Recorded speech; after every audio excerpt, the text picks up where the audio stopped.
ಎಷ್ಟೋ ದಿನ ಹೋಗ್ಬಿಟ್ಟಿತ್ತು ನನ್ನ ಹೆಸರು ನಾನು ಕರ್ಕೊಂಡು ವೀಡಿಯೋಸಲ್ಲಿ. ಎಸ್, ಸೊ ಇವತ್ತಿನ ಟಾಪಿಕ್ ಹೂ ವಿನ್ಸ್, ಯಾರು ಗೆಲ್ತಾರೆ. ಸೊ ಯೂಶ್ವಲಿ ನಮಗೆಲ್ಲರಿಗೂ ಗೊತ್ತಿರೋ ಹಾಗೆ ವಿನ್ನರ್ಸ್ ಅನ್ನೋದು ನಾವು ಏನು ಒಂದು ಸ್ಟೇಜ್ ಅಥವಾ ಒಂದು ಎಷ್ಟೋ ಜನಗಳ ಮಧ್ಯೆ ಒಂದು ಅಪ್ರಿಸಿಯೇಷನ್ಸ್ ಆಗಲಿ ಒಂದು ಟ್ರೋಫಿ ಆಗಲಿ ತೊಗೊಂಡಾಗ ನಾವು ವಿನ್ನರ್ಸ್ ಅಂತ ಕನ್ಸಿಡರ್ ಮಾಡ್ತೀವಿ. ಮತ್ತು ತೆರೆ ಹಿಂದೆ ಒಂದು ಸ್ಟೇಜ್ ಬಿಹೈಂಡ್ ಎಷ್ಟೋ ಜನ ಇರ್ತಾರೆ, ಅದನ್ನು ನಾವು ಇಂಪಾರ್ಟೆನ್ಸೇ ಕೊಟ್ಟಿರಲ್ಲ. ಸೊ ಅದ್ರ ಬಗ್ಗೆ ನಾನು ಲಾಸ್ಟ್ ಟೈಮ್ ಮಾತಾಡ್ತೀನಿ. ಸೊ ಇವಾಗ ಜೀವನದಲ್ಲಿ ಹೇಗೆ ಒಬ್ಬರು ಮುಂದೆ ಸಾಗ್ತಾ ಇರ್ತಾರೆ, ಹೇಗೆ ಅವ್ರ ಚಾಲೆಂಜಸ್ನ ಫೇಸ್ ಮಾಡ್ತಾರೆ ಅನ್ನೋದಕ್ಕೆ ಒಂದು ಸಣ್ಣ ಕಥೆ. ಸೊ ಬಿಸ್ನೆಸ್ ಮ್ಯಾನ್ ಒಬ್ಬ ರಿಯಲ್ ಎಸ್ಟೇಟ್ ಏಜೆಂಟ್ ಹತ್ರ ಹೋಗಿ ನನಗೆ ಒಂದು ಪ್ರಾವಿಷನ್ ಸ್ಟೋರ್ ಓಪನ್ ಮಾಡೋದಕ್ಕೆ ಜಾಗ ಬೇಕು ಅಂತ ಕೇಳ್ತಾರೆ. ಸೊ ಆಗ ಏಜೆಂಟ್ ಕೇಳ್ತಾರೆ, ನಿಮಗೆ ಎಂಥ ಜಾಗ ಬೇಕು, ಏನಾದರೂ ಕಂಡೀಷನ್ಸ್ ಇದೆಯಾ ಅಂತ.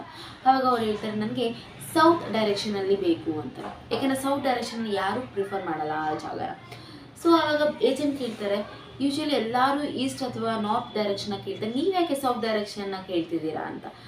ಆವಾಗ ಹೇಳ್ತಾರೆ, ನನಗೆ ಸೌತ್ ಡೈರೆಕ್ಷನ್ನೇ ಬೇಕು ಮತ್ತು ಯಾವ ವಾಸ್ತು ಇಲ್ಲ ಅಂದರೂ ಪರವಾಗಿಲ್ಲ ಅಂತ ಹೇಳ್ತಾರೆ. ಅವ್ರಿಗೆ ಏಜೆಂಟ್ಗೆ ಆಶ್ಚರ್ಯ ಆಗುತ್ತೆ, ಏನಕ್ಕೆ ಇವರು ಸೌತ್ ಡೈರೆಕ್ಷನ್ನೇ ಕೇಳ್ತಿದ್ದಾರಲ್ಲ ಅಂತ ಹೇಳ್ಬಿಟ್ಟು ಸರಿ ಅವ್ರಿಗೆ ಇಷ್ಟ ಇಲ್ಲ ಅಂದರೆ ಜಾಗ ತೋರಿಸ್ತಾರೆ. ಸೊ ಬಿಸ್ನೆಸ್ ಮ್ಯಾನ್ ಆ ಜಾಗನ ರೆಂಟಿಗೆ ತೊಗೊಂಡು ಅಲ್ಲಿ ಅವರು ಪ್ರಾವಿಷನ್ ಸ್ಟೋರ್ನ ಹಾಕಿ ಬಿಸ್ನೆಸ್ನ ಶುರು ಮಾಡ್ತಾರೆ. ಸೊ ಶುರು ಮಾಡಿದ್ಮೇಲೆ ಅವ್ರಿಗೆ ತುಂಬ ಚೆನ್ನಾಗಿ ಬಿಸ್ನೆಸ್ ಎಲ್ಲ ಆಗಿ ತಿರ್ಗಾ ರಿಯಲ್ ಎಸ್ಟೇಟ್ ಏಜೆಂಟ್ನ ಕರೆಸಿ ನನಗೆ ಇನ್ನೂ ಒಂದು ಪ್ರೈಮ್ ಲೊಕೇಶನಲ್ಲಿ ಎಲ್ಲಿ ಬಿಸ್ನೆಸ್ ಎಲ್ಲ ಚೆನ್ನಾಗಿ ಆಗ್ತಿರೋ ಅಂಥ ಜಾಗದಲ್ಲಿ ನನಗೆ ಸೌತ್ ಡೈರೆಕ್ಷನ್ ಅಂಗಡಿನೇ ಬೇಕು ಅಂತ ಹೇಳ್ತಾರೆ. ಸೊ ಅವರು ಓಕೆ ಸರಿ ಅಂತ ತಿರ್ಗಾ ತೋರಿಸ್ತಾರೆ. ಹೀಗೆ ಅವರು ಒಂದು 10 ಅಂಗಡಿಗಳನ್ನ ಓಪನ್ ಮಾಡ್ತಾರಂತೆ. ಆವಾಗ ಏಜೆಂಟ್ಗೆ ತುಂಬ ಆಶ್ಚರ್ಯ ಆಗುತ್ತೆ, ಹೇಗಿದೆಲ್ಲ ಸಾಧ್ಯ. ಸರಿ ನಾನು ಬಿಸ್ನೆಸ್ ಮ್ಯಾನ ಕೇಳಬೇಕು ಅಂತ ಬಿಸ್ನೆಸ್ ಮ್ಯಾನ ಕೇಳ್ತಾರೆ, ಸರ್ ನೀವು ಹೆಂಗಿದೆಲ್ಲ ಮಾಡ್ತಾ ಇದ್ದೀರಾ, ಏನಿದ್ರು ತಂತ್ರ ಮಂತ್ರ ನನಗೂ ಹೇಳ್ಕೊಡಿ ಅಂತ ಹೇಳ್ತಾರೆ. ಆವಾಗ ಬಿಸ್ನೆಸ್ ಮ್ಯಾನ್ ಹೇಳ್ತಾರೆ, ನಿಜವಾಗ್ಲೂ ಹೇಳಬೇಕಂದ್ರೆ ಇಲ್ಲಿ ತಂತ್ರ ಮಂತ್ರ ಏನೂ ಇಲ್ಲ. ನಾನು ಬಿಸ್ನೆಸ್ ಶುರು ಮಾಡಬೇಕಿತ್ತು, ನನ್ನ ಹತ್ರ ಅಷ್ಟೊಂದು ಬಂಡವಾಳ ಇರಲಿಲ್ಲ. ಸೊ ನಾನು ಹೆಂಗೆ ಕಮ್ಮಿ ದುಡ್ಡು ಅಲ್ಲಿ ಖರ್ಚು ಮಾಡ್ಬೋದು ಅಂದಾಗ ಒಂದು ಜಾಗನ ನಾನು ಕಮ್ಮಿ ದುಡ್ಡು ರೆಂಟಿಗೆ ತೊಗೋಬೇಕು ಅನ್ನೋದು ತಲೆಯಲ್ಲಿತ್ತು. ಸೊ ಆವಾಗ ಸೌತ್ ಡೈರೆಕ್ಷನ್ ಅನ್ನೋದು ಯಾರು ಪ್ರಿಫರ್ ಮಾಡಿದ್ರೆ ನನಗೆ ಅದು ಕಮ್ಮಿಗೆ ಸಿಗ್ತಿತ್ತು. ಅದರಿಂದ ನಾನು ಬಿಸ್ನೆಸ್ಸಲ್ಲಿ ದುಡ್ಡು ಹಾಕಿ ನಾನು ಅಲ್ಲಿಂದ ಮುಂದೆ ಬಂದೆ ಅಂತ ಹೇಳ್ತಾರೆ. ಆವಾಗ ಏಜೆಂಟ್ಗೆ ಹೌದು ಇದು ಎಷ್ಟು ನಿಜ ಅಲ್ವಾ, ನಮಗೆ ನಾವೇ ಒಂದು ಚೌಕಟ್ಟು ಹಾಕೊಂಡ್ಬಿಟ್ಟು ಮುಂದಕ್ಕೆ ಹೋಗ್ತಾ ಇರಲಿಲ್ಲ, ತುಂಬ ಒಳ್ಳೆ ಸಂದೇಶ ಕೊಟ್ಟಿದ್ದೀರಾ ಅಂತ ಹೇಳ್ಬಿಟ್ಟು ಹೋಗ್ತಾರೆ. ಸೊ ಇದರ ಅರ್ಥ ಏನಂತ ಗೊತ್ತಾಗಿರಬೇಕು ನಿಮಗೆಲ್ಲರಿಗೂ. ಜೀವನ ಅಥವಾ ಒಂದು ಬಿಸ್ನೆಸ್ಸಲ್ಲಿ ನಾವು ಮುಂದೆ ಬರಬೇಕು ಅಂದಾಗ ಈ ಒಂದು ಸೊಸೈಟಿ ನಮಗೇನೋ ಒಂದು ಚೌಕಟ್ಟು ಹಾಕೊಟ್ಬಿಟ್ಟಿರ್ತಾರೆ, ಒಂದು ಬೌಂಡ್ರಿ, ಹಿಂಗೆ ಇರಬೇಕು ಹಂಗೆ ಇರಬೇಕು. ಅದನ್ನು ನಾವು ವಿಚಾರಣೆ ಮಾಡಿದ್ರೇ ನಾವು ಆ ಒಂದು ಬೌಂಡ್ರಿಲಿ ಇದ್ಬಿಟ್ರೆ ನಾವು ಮುಂದೆ ಬರೋದಕ್ಕಾಗಲ್ಲ. ಸೊ ಅದನ್ನೆಲ್ಲ ದಾಟಿ ಬಂದಾಗ ಯಾವ ಡೈರೆಕ್ಷನಲ್ಲಾದರೂ ನೀನು ಅಂಗಡಿ ಓಪನ್ ಮಾಡಿದ್ರು ಅದು ನಿಮ್ಗೆ ಮ್ಯಾಟ್ರ್ ಆಗೋಲ್ಲ. ನೀವು ಅಲ್ಲಿ ಏನು ಮಾಡಬೇಕು ಅಂದರೆ ಸ್ಮಾರ್ಟಾಗಿ ನೀವು ಬಿಸ್ನೆಸ್ ಮಾಡೋದ್ರ ಕಡೆ ಗಮನ ಹರಿಸ್ಬೇಕಷ್ಟೆ.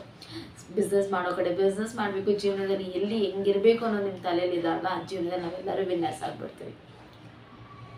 ಸೊ ಇದು ಒಂದಾಯಿತು. ಮತ್ತು ನಾನು ಹೇಳ್ದಂಗೆ ತೆರೆಯಿಂದ ಇಷ್ಟೋ ಜನ ವಿನ್ನರ್ಸ್ ಇರ್ತಾರೆ, ಅದು ನಾವು ಅಷ್ಟೊಂದು ಇಂಪಾರ್ಟೆನ್ಸ್ ಕೊಟ್ಟಿರಲ್ಲ ಅಂತ.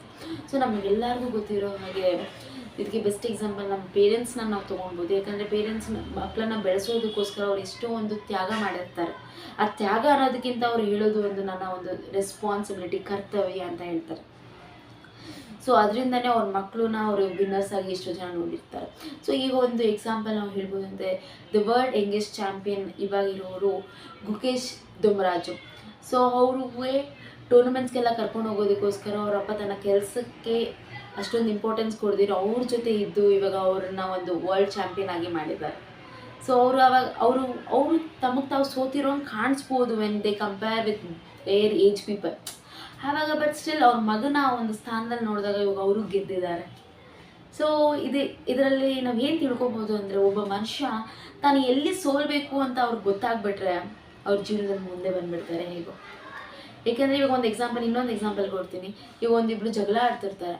ಇವಾಗ ಏನಾಗುತ್ತೆ, ಜಗಳದಲ್ಲಿ ನಾನಾ ಅಂತ ನಾವು ಮಾತಾಡ್ಕೊಂಡು ಹೋಗ್ತಾ ಇರೋ ಜಗಳ ದುಡ್ದೇ ಆಗ್ತಾ ಇರುತ್ತೆ. ಬಟ್ ಯಾರೋ ಒಬ್ಬರು ಇಲ್ಲ ಸರಿ ಬಿಟ್ಟಾಕಿದ್ದಿದ್ರೆ ತುಂಬ ಮುಂದಕ್ಕೆ ಹೋಗ್ತಾನೆ ಇರುತ್ತೆ, ಸರಿ ನಾನೇ ಇವಾಗ ಸೋತ್ಬಿಡೋಣ ಅಂತ ಸೋತ್ಬಿಟ್ರೆ ನಿಜವಾಗ್ಲೂ ಒಂದು ಜಗಳ ಇಷ್ಟು ದೊಡ್ಡದಾಗೋದು ಇಷ್ಟರಲ್ಲೇ ಮುಗ್ದೋಗ್ಬಿಟ್ಟಿರುತ್ತೆ.